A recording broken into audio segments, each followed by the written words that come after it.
as a person either. I do have a great deal of respect for the presidency. I'm a Hamilton fan, so apparently I don't have no problem with scandal, okay? I'm a Bill Clinton fan, no problem with scandal. Scandal all you want. 2 reasons why I don't like Donald Trump personally. Number one time they put me up in his penthouse hotel room at the castle in Atlantic City, and he decided on, I don't know, a whim to come in, and I had to go sleep in a different hotel. Number 2, it was not pleasant. Just saying. It's worse than your present. Yeah, personal revelations of it. I was underage. I could not gamble even. It was bad. 60 years old. There were mints on the pillow and flowers in the room. It was nice. Number 2. He went to my home county, Beaver County, Pennsylvania, and a place called Ambridge, and said that he was going to bring the steel industry back. I am the granddaughter of a steel worker and a teacher. I am the daughter of someone who worked at the steel mills in the summertime and hitchhiked back and forth to Notre Dame University to get his law degree. That's where I come from. Don't tell me that you're going to imagine that chromium and coke and iron can come out of that land again. Forget coal, you need the other 3 in order to produce steel. But a really good narrative would have been, we're going to bring the steel industry back so we could build the wall in Mexico. That would have worked.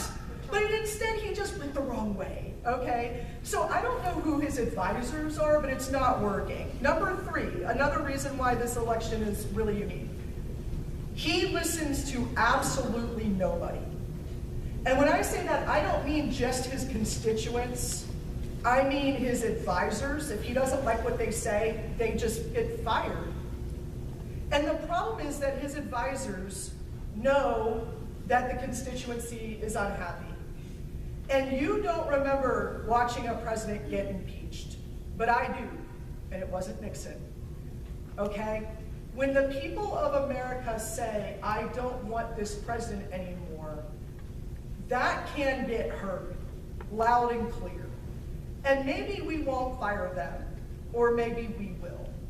But it gets determined by us. And so when we say things like, our vote doesn't matter, your voice doesn't matter, you're wrong. And I hope that if the Trump administration is doing anything for you right now, it's sending you the message that you can make a difference, because number 4, they have the trifecta. They have 2 houses. They have the executive branch, and right now they also kind of run SCOTUS, whether we believe it or not, okay? Supreme Court of the United States. They have all 3 branches, right? So when you have all 3 branches, you should be successful. And we've watched for the last 90 days for things to kind of get steamrolled through, but now we're starting to see that, oh my God, we might have a government shutdown. And I saw them blaming Nancy Pelosi and the Democrats for that. And I'm sorry, but that is laughable. Because I'm sure that Dan can explain, Mr. Bohlmann, sorry, can explain to you a little bit, I'm sorry, Dan. We've had beers together. That there is a problem when you can't explain a blockage or a passage or anything else when you control everything. So there's 0 reason why there shouldn't be more success in the first 100 days or the first 101 days. I don't care. Some success at this point seems like maybe it should have come a little bit further. Also, they had 7 years to rewrite the ACHA or the AHCA, and we got nothing. Number 5 is the 4th estate. So the first 3 estates are the presidency, right? Congress, the Supreme Court.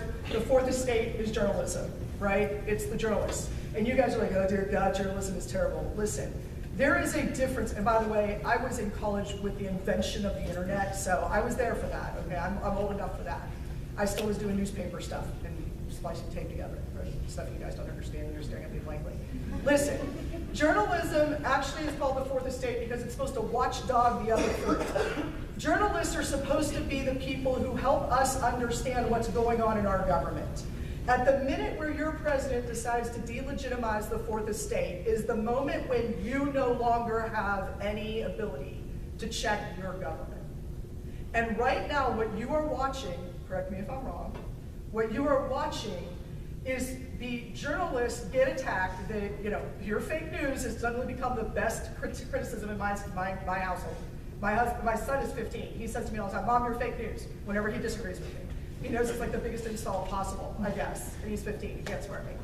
So when you delegitimize the Fourth Estate, what that ends up doing is breaking down the relationship between the people and the government, okay? And if that happens, you no longer have a United States of America. Now that sounds dire, but if you're gonna ask me, Mr. Crocker, what the biggest thing about this election is that's unique, I'm just gonna say that that's it right there, is that relationship. And the other day, and I'll close with this, I turned to my husband, diehard Democrat that I am, Kennedy Democrat, Yankee, turned to my husband and said, my God, I miss W. Wow. So Dan, I'm sorry. it's okay. No, Did I answer your question? no, I wish I could applaud that. That was great. That was really tour de force. Dan, let me ask you something. It really does, to build off Dr. Dudash's point, it really does seem like we've had a really rough 100 days. I mean, it really does for this president. There were several big ticket things he ran on. Dr. Dudash talked that, he argued that the economy was being driven away from working class folks with little education. Pretty much nothing he's done so far has meaningfully reversed that trend. He ran on shutting down Muslim travel to the United States. Courts, as she talked about, blocked that. He ran on building a wall, making Mexico pay for it. Now he seems to be openly acquiescing to the idea Mexico will not be paying for it. Congress doesn't seem to want to pay for it. So we might not have ourselves a wall. He's run on repealing Obamacare. Again, as Dr. Dudash mentioned, that's run into a wall. Republicans seem to have given up on healthcare reform, and tax reform seems to be on my support. I could go on. He's promised to be far less corrupt than a supposed Clinton presidency, but he's currently violating the Constitution, the Emoluments Clause. We could argue that there are multiple investigations by multiple parties right now into Russian Trump collusion in 2016. Am I accurate in describing an extremely bad run out of the gate for this presidency? What has precipitated that in your view? Well, okay, so I think what you're seeing here is what happens when we elect a president and an administration that does not value tradition. I mean, you're looking at basically, we've thrown out every single model that we teach our students about how presidency works, and you have an organization that seems to, think you can run the government like business, and you can't necessarily. So things that work in the management world, in the business world, won't work in the government world. And there's many reasons why. We also see we're also seeing a rejection or just a sense that we can do it better. We don't need anyone else, and we can bring in, because there is no one at the upper levels of this administration that has any significant governing experience, period. If they had spent more time building out the administration with people who had some experience, had past experience in government, I think the 100 days would look much different than it does today. But Your reaction to the Emoluments Clause accusation was awesome.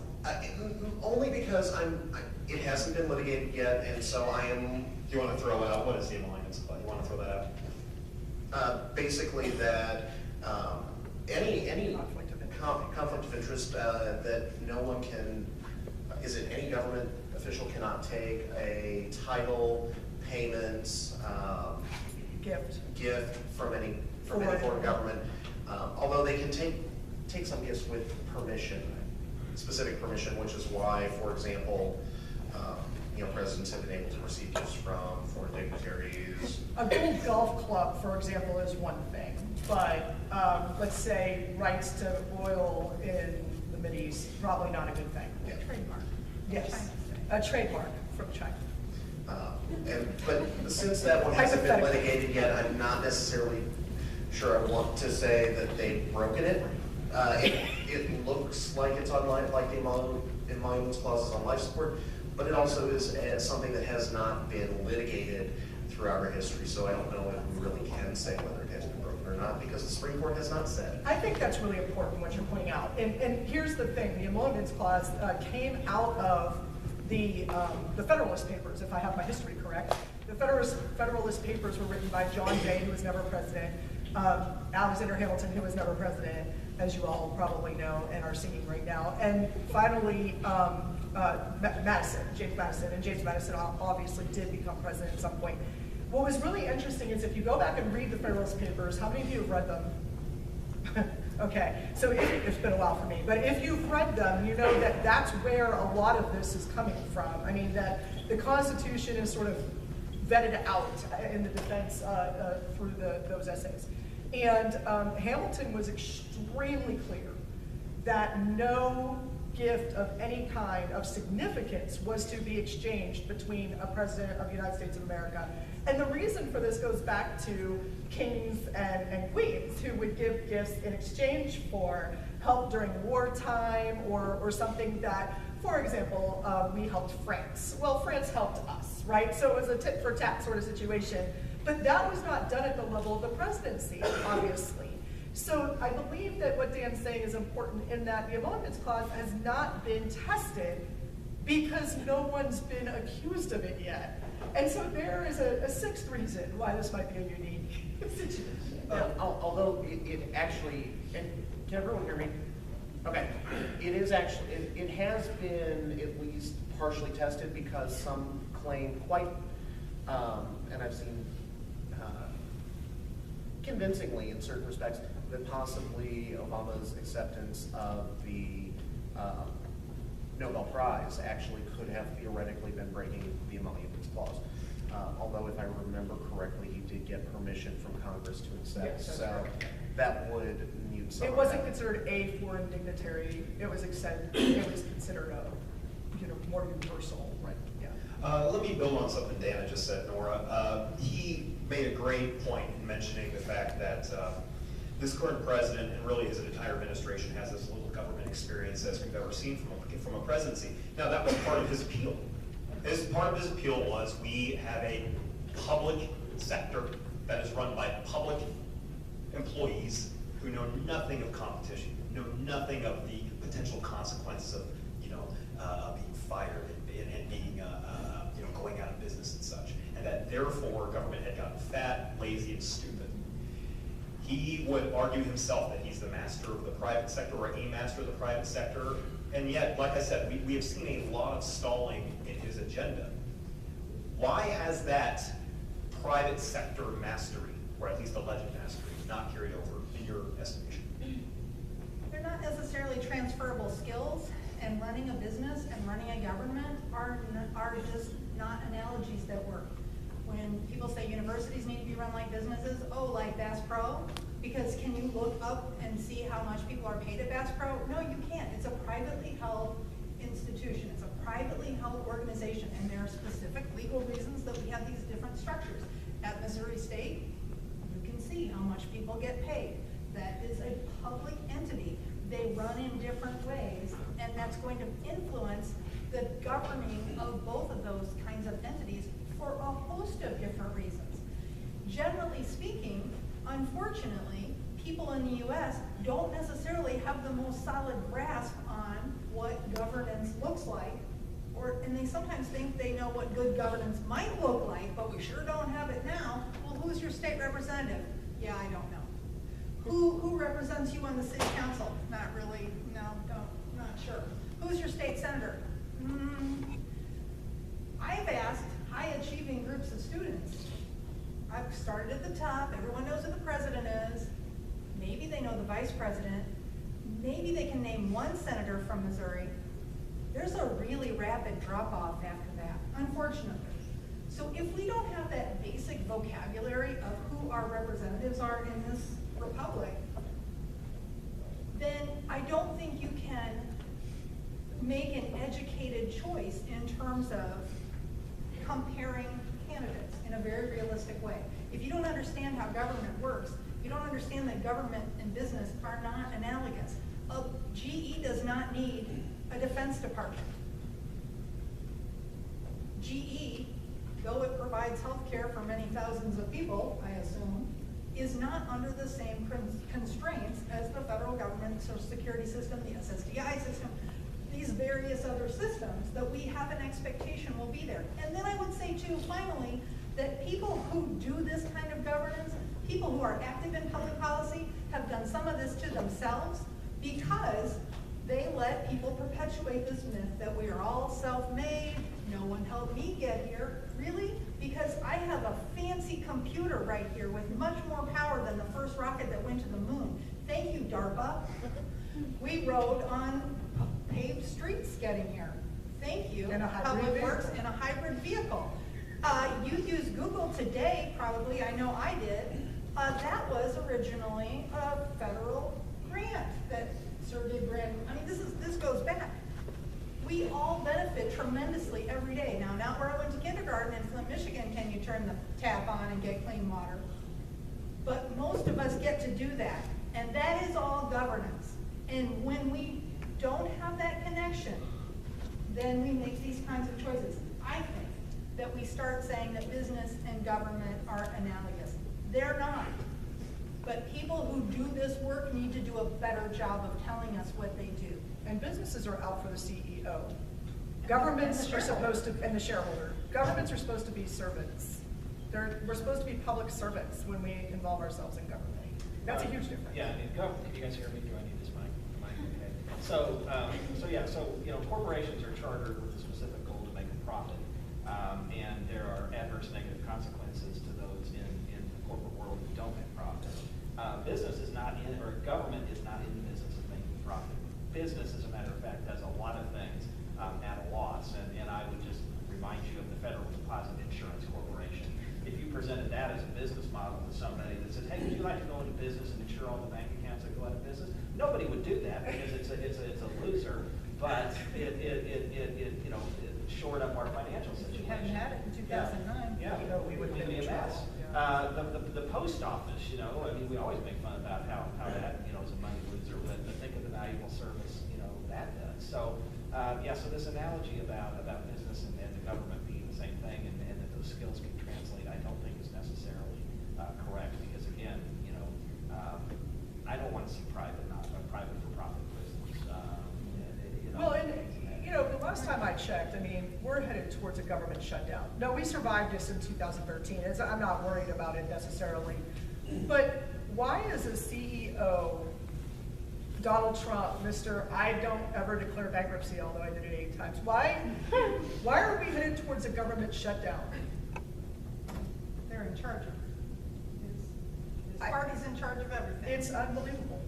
And so none of This this should be makes any happening. structural sense. There's no sense. But I think too, and I guess to kind of play the other side of the coin on this thing, I mean, 46% of the people in this country voted for Donald Trump. Oh, yeah, no doubt. And I don't want to discount those. Right. No, they were not all deplorables in the basket. People voted for Donald Trump for various reasons. People voted for Hillary Clinton for various reasons. And as I've talked to my class, and they're going to be sick of me saying this all the time, but our political system and the institutions in our political system have come down to this point where basically every 4 years we get to choose this steaming pile of crap versus this steaming pile of crap.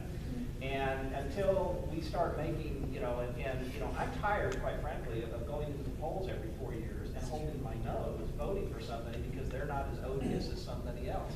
And so if we continue doing what we're doing, and I've used this analogy, we're just rearranging deck furniture on the Titanic every 4 years, right? So until we start doing things like, looking at, how elections are financed, and until we start looking at things like how districts are redrawn with gerrymandering, until we start making some of those functional changes to our system, we're going to start getting the same results. I can understand why somebody would have voted for Donald Trump. I can understand, this political cynicism. Well, the people that are there right now, these Democrat elites and these Republican elites, screw them. What have they done for me? I can understand that thinking, and I can understand why somebody would have voted for Donald Trump. Yeah, the messaging strategy I is think very we have to be good. careful.